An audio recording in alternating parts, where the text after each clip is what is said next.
Ukraine Russia యుద్ధానికి end card పడాలంటే ఎవరో ఒకరు దిగిరావాలి. సాధారణంగా యుద్ధ భూమిలో పైచేయి సాధించిన దేశం పెట్టే డిమాండ్లను ఓడిపోతున్న వారు ఒప్పుకొని తీరాలి.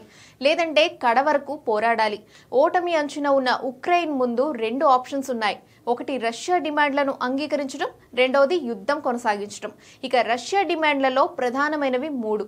ఒకటి, ఇప్పటి వరకు అది ఆక్రమించిన భూభాగాలను ఉక్రెయిన్ వదులుకోవాలి. రెండవది, ఉక్రెయిన్ శాశ్వతంగా నాటోలో చేరకూడదు.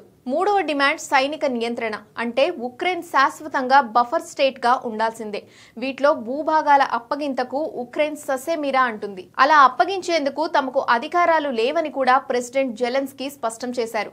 భూభాగాలను వదులుకోవాలని రష్యా ఒత్తిడి చేస్తోంది. కానీ వాటిని వదులుకునేదే లేదు, పోరాటం కొనసాగిస్తామని అంటున్నారు. భూభాగాల అప్పగింత హక్కు తమకు లేదని ఉక్రెయిన్ చట్టాలు, రాజ్యాంగం, అంతర్జాతీయ చట్టాల ప్రకారం చూసుకున్నా అంతే అంటున్నారు ఆయన. మరోవైపు శాంతి ప్రణాళికకు అంగీకారం తెలపాలంటూ అమెరికా నుంచి ఒత్తిడి పెరుగుతున్న నేపథ్యంలో ఉక్రెయిన్ కు అనుకూలంగా యూరప్ దేశాల మద్దతు కూడగట్టుకునేందుకు ప్రయత్నాలు ముమ్మరం చేశారు. తాజాగా పోప్ లియో 14 ను కలిశారు.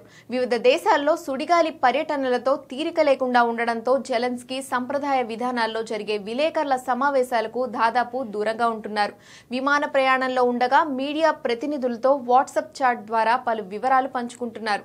కాగా ఉక్రెయిన్లో 3 నెలల్లో ఎన్నికలు నిర్వహించేందుకు సిద్ధంగా ఉన్నామని జెలెన్స్కీ ప్రకటించారు. ఉక్రెయిన్ ప్రజాస్వామ్యంపై ప్రెసిడెంట్ ట్రంప్ ప్రశ్నలు లేవనెత్తిన నేపథ్యంలో ఈ విధంగా స్పందించారు.